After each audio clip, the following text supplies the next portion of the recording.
तो hey guys, कैसे हो आप सब? आई होप आप सब अच्छे होंगे। तो आज की हमारी ये स्टोरी हमें छाया जी ने भेजी है, तो थैंक यू सो मच छाया।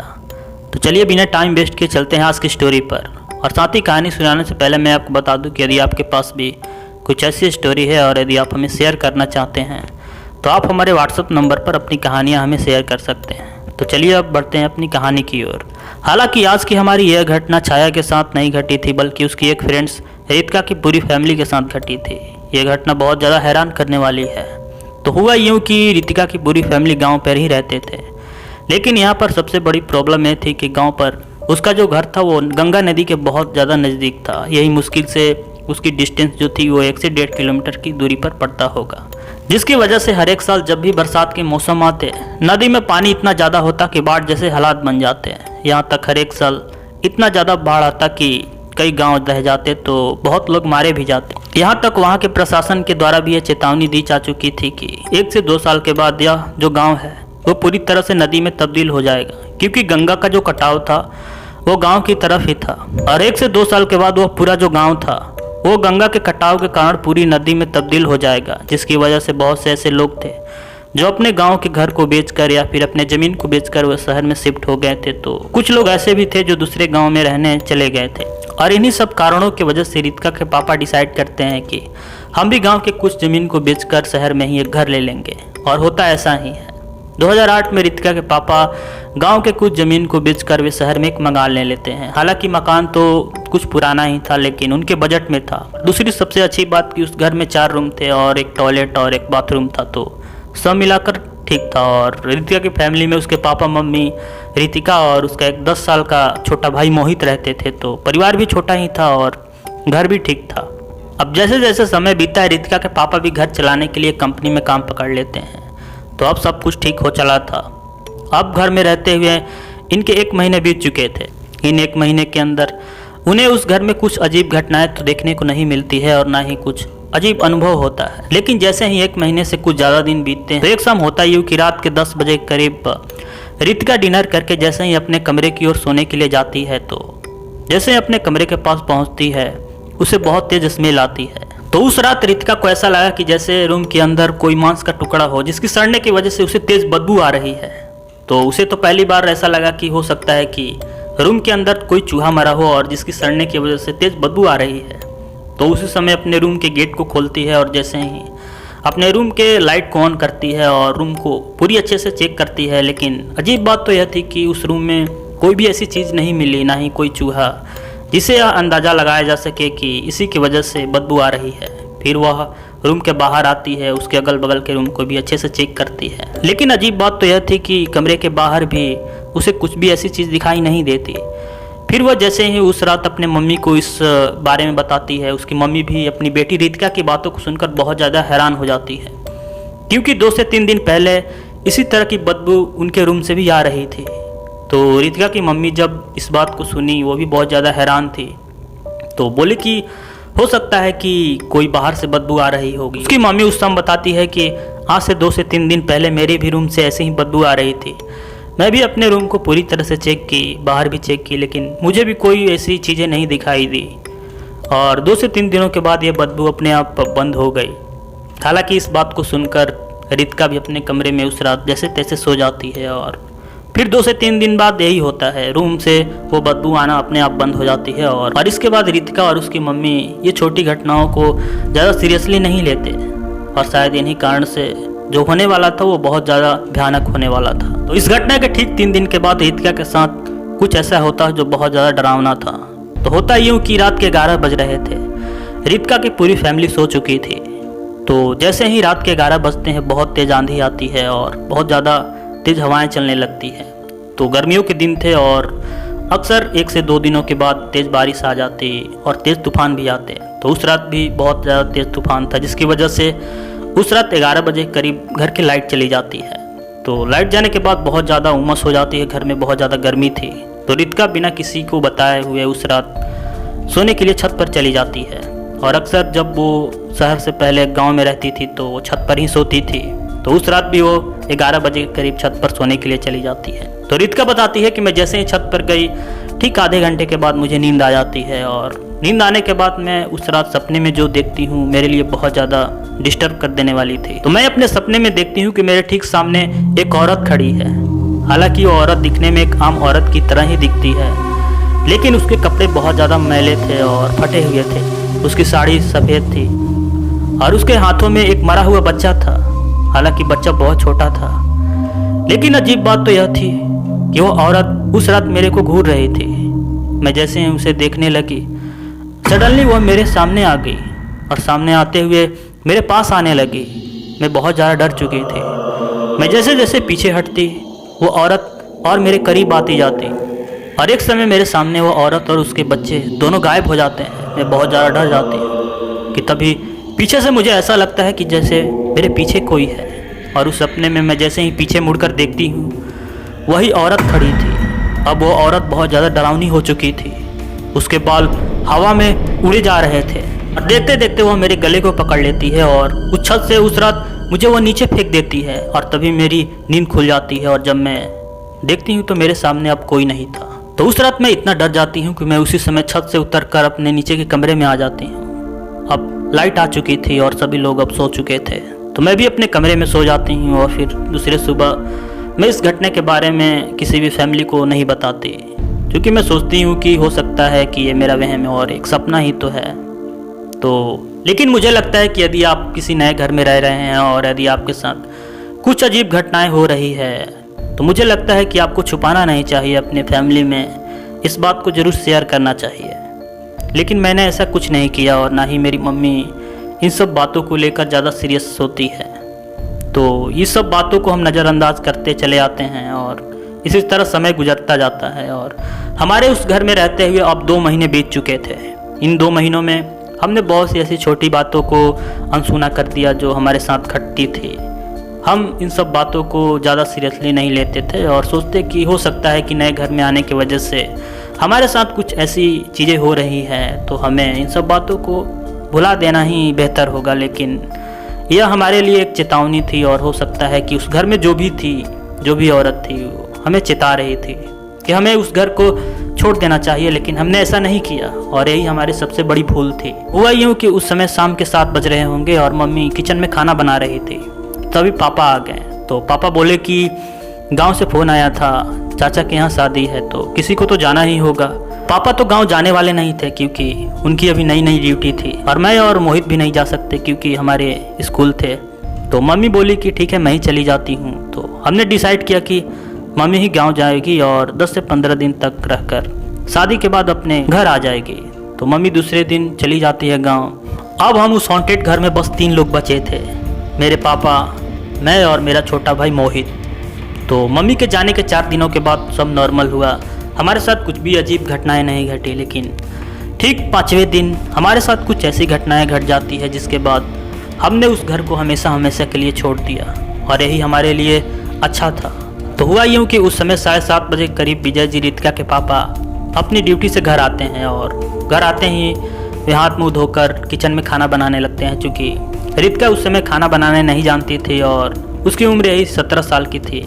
उसका छोटा भाई तो 10 साल का था। तो सब मिलाकर उसके पापा विजय जी ही रितिका और मोहित के लिए खाना बना कर जाते थे। और जब भी शाम के वे ड्यूटी से घर आते 7 या 7:30 बजे करीब, तो अक्सर वही किचन में खाना बनाते थे। तो उस शाम भी जैसे ही वे घर आते हैं किचन में खाना बनाने लगते हैं। खाना बनाते हुए अभी आधे घंटे ही बीते होंगे कि तभी अचानक किचन से उनकी बेटी रितिका की बहुत तेज़ आवाज़ सुनाई देती है। वे जैसे ही रितिका की आवाज़ सुनते हैं उस शाम वे दौड़ते हुए उसके रूम की तरफ भागते हैं। तो उस शाम किचन से दौड़ते हुए विजय जी जैसे ही रितिका के रूम के पास जाते हैं तो देखते हैं रूम में उनका छोटा बेटा मोहित रो रहा है। इससे पहले वे कुछ बोलते और पूछते कि रितिका कहाँ है, फिर से उन्हें तेज आवाज़ सुनाई देती है और इस बार वो आवाज़ बाथरूम की ओर से आ रही थी। वो उसी समय दौड़ते हुए जब बाथरूम के पास जाते हैं तो देखते हैं कि उनकी बेटी रितिका वही टॉयलेट के पास खड़ी है और वो रो रही है। वे जैसे ही रितिका के पास जाते हैं तो पूछते हैं क्या हुआ बेटा, तुमने क्या देखा, तुम्हारे साथ क्या हुआ जो तुम रो रही हो। उस समय विजय जी को रितिका जो बताती है उनके पैरों तले ज़मीन ही खिसक जाते हैं। रितिका उनके ठीक पीछे इशारा कर रही थी और वो बोली कि पापा आपके पीछे एक औरत खड़ी है जो सफ़ेद साड़ी में खड़ी है और उसके हाथ में एक बड़ा हुआ बच्चा भी है, वो मुझे मारना चाहती है पापा। इस बात को सुनकर पहली बार तो विजय जी सोचे कि हो सकता है कि नया घर है, हो सकता है कि ये वहम भी हो सकता है और बच्चे हैं तो ये सब होना लाजमी है। लेकिन ये घटना यहीं पर रुकने वाली नहीं थी। विजय जी जब उस शाम किसी तरह रितिका को चुप कराते हुए और उसके हाथ को पकड़ते हुए जब उसके रूम में गए तो देखे कि मोहित बहुत तेज रो रहा है। जब मोहित से विजय जी रोने का कारण पूछे तो वो भी यही बताता है कि पापा उस रूम के कोने में एक औरत खड़ी है जो सफ़ेद साड़ी में है और उसके हाथों में एक बच्चा भी है। इस बात को सुनकर विजय जी बहुत ज़्यादा हैरान रह जाते हैं। अब उनके पैरों तले ज़मीन ही खिसक जाते हैं। उन्हें अब एहसास हो जाता है कि ये बच्चों का वहम नहीं हो सकता, क्योंकि वहम किसी एक इंसान के साथ हो सकता है। हो सकता है कि रितिका यदि बोलती तो हम मान लेते कि रितिका का वहम हो सकता है, क्योंकि नया घर है तो ऐसी बातें हो सकती है। लेकिन यहाँ तो अजीब बात यह थी कि ठीक ऐसे ही बातें उनका बेटा मोहित भी कर रहा है कि पापा हमारे घर के कोने में एक औरत खड़ी है, तो बहुत ज़्यादा डरावनी है और उसके गोद में एक बच्चा भी है। तो विजय जी जब इस बात को सुनते हैं वे बहुत ज़्यादा डर जाते हैं। लेकिन परिस्थितियाँ कुछ भी बन जाए, लेकिन कोई भी बाप अपने बच्चे के सामने नहीं डर सकता। उन्होंने अपने बच्चों को किसी तरह चुप कराया और अपने रूम में उन दोनों को ले गए। वे जैसे ही खाना बनाकर खाने के लिए अभी उस रूम में आते ही हैं कि तभी अचानक से लाइट कट जाती है। तो जब विजय जी चेक करते हैं बाहर तो देखते हैं कि मोहल्ले में सभी जगह लाइट जल रही है सिवाय उनके घर के। पहली बार तो विजय जी सोचे कि हो सकता है कि शॉर्ट सर्किट की वजह से लाइट चली गई हो। वे अपने दोनों बच्चों को अपने साथ लेते हैं और अपने घर से बाहर निकल जाते हैं। तो जब विजय जी उस शाम घर के बाहर लाइट को चेक ही कर रहे होते हैं कि तभी उन्हें अचानक से उनके ठीक सामने एक परछाई दिखती है और परछाई दिखकर उसी समय वो गायब हो जाती है। उन्हें उस शाम पूरा यह विश्वास था कि हमारे इस घर में कुछ तो है जो अपनी मौजूदगी हमें एहसास करवाना चाह रही है। विजय जी इन सब बातों को फिर से नज़रअंदाज करके लाइट को बनाने लगते हैं। तभी आधे घंटे के बाद लाइट आ जाती है। तो जब विजय जी देखते हैं तो उनकी बेटी उनके ठीक पीछे ही थी, रितिका खड़ी थी। लेकिन उस रात जैसे ही लाइट आती है विजय जी देखते हैं कि उनकी बेटी ठीक उनके पीछे खड़ी है। लेकिन अजीब बात तो यह थी कि उनका 10 साल का बेटा मोहित वहाँ नहीं था, जबकि कुछ देर के बाद वे दोनों वहीं थे। विजय जी पूछते हैं कि मोहित कहाँ गया। लेकिन इस बात को सुनते ही रितिका जब अपने पीछे मुड़कर देखती है तो सच में मोहित वहाँ नहीं था। रितिका बहुत ज़्यादा डर जाती है। वो इतना डर जाती है कि उस रात वो रोने लगती है। लेकिन यहाँ पर एक बाप होता है। जब विजय जी अपने बेटे को वहाँ नहीं पाते वो बहुत ज़्यादा हैरान हो जाते हैं, लेकिन अपने दर्द को वह किसी से बयां भी नहीं कर सकते थे। वे उस रात पूरे घर को छान मारे, पूरे घर में अच्छे से खोजे। लेकिन बहुत हैरान कर देने वाली बात तो यह थी कि विजय जी और रितिका के लाख खोजने के बाद भी उस रात मोहित का कुछ भी पता नहीं चल सका। हालांकि दूसरी सुबह जैसे ही इस घटना के बारे में पुलिस को बताया जाता है, पुलिस भी आती है। पुलिस भी बहुत छानबीन करती है, लेकिन अफसोस की बात कि मोहित का कुछ भी पता नहीं चलता। बेटे की खबर को सुनकर उधर रितिका की मम्मी भी गांव से दूसरे दिन ही आ जाती है। हालांकि जब अपने बेटे को अपने घर में नहीं पाती है वो भी बहुत ज़्यादा रोती है, लेकिन अब कर भी क्या सकते थे। वे लोग अपने बेटे के इंतज़ार में और 20 दिनों तक लगभग उसी हॉन्टेड घर में बिताते हैं। मन में ये आशा थी कि हो सकता है कि मेरा बेटा फिर से कहीं से हमारे पास वापस आ जाए, लेकिन ऐसा कुछ नहीं होता। अब 20 से 25 दिन बीत चुके थे, लेकिन आज भी मोहित का कुछ भी पता नहीं चल सका। आखिर मोहित उस रात के बाद वो कहाँ गया, उसे क्या हुआ। तो एक शाम होता है यूँ कि रितिका, उसके पापा और उसके मम्मी घर के बाहर बैठे थे, इसी सब बारे में सोच रहे थे। वे बहुत ज़्यादा रो रहे थे कि तभी अचानक उसकी मम्मी चीख उठती है। और जब वे घर की ओर पीछे देखते हैं तो उस घर के गेट के पास उनका बेटा खड़ा था, मोहित। वो बहुत ज़्यादा रो रहा था। जब उसकी मम्मी दौड़ते हुए अपने बेटे के सामने जाती है वे अचानक गायब हो जाता है। और तभी वो औरत दिखाई देती है जो हमारे घर में अक्सर दिखाई देती थी। उसके हाथों में अब वो लड़का नहीं बल्कि अब हमारा भाई मोहित था। लेकिन इस दृश्य को देखकर ये तो समझ में आ गया कि इस दुनिया में मोहित नहीं रहा, वो शायद मर चुका है। और उसके पीछे वही चुड़ैल थी जो अक्सर उस घर में दिखाई देती थी। शायद उस रात वही औरत मेरे भाई मोहित को अपने साथ ले गई, और वो भी हमेशा हमेशा के लिए। अब हमें एहसास हो चुका था कि अब मेरा भाई मोहित हमारे पास कभी लौटकर नहीं आ सकता। यह हॉन्टेड घर अब उसे निगल चुका है। हालांकि उस समय मोहित की आत्मा को देखे जाने के ठीक दूसरे सुबह ही 10 बजे के करीब मेरे पापा किसी पंडित को लाए थे। तो जब वो पंडित हमारे घर को पूरी तरह से चेक किया तो वो हमें जो बताया, हमें बहुत ज़्यादा हैरानी थी उसकी बातों पर। वो बताया कि इस घर में कोई एक आत्मा नहीं बल्कि पूरी 7 आत्माएं रहती हैं। उन्हीं लोगों ने तुम्हारे बेटे को नुकसान पहुंचाया है और अपने साथ वे लोग ले गई है। बेहतर होगा कि तुम लोग भी इस घर को जल्दी से जल्दी छोड़ दो या फिर किसी को बेच दो। इस घर में रहना खतरे से खाली नहीं है, क्योंकि वो आत्माएं अब इस घर को छोड़कर कहीं जाने वाली नहीं थी। तो पंडित जी बताते हैं कि इस घर में 13 से 14 साल पहले पूरे 7 लोग रहते थे एक साथ।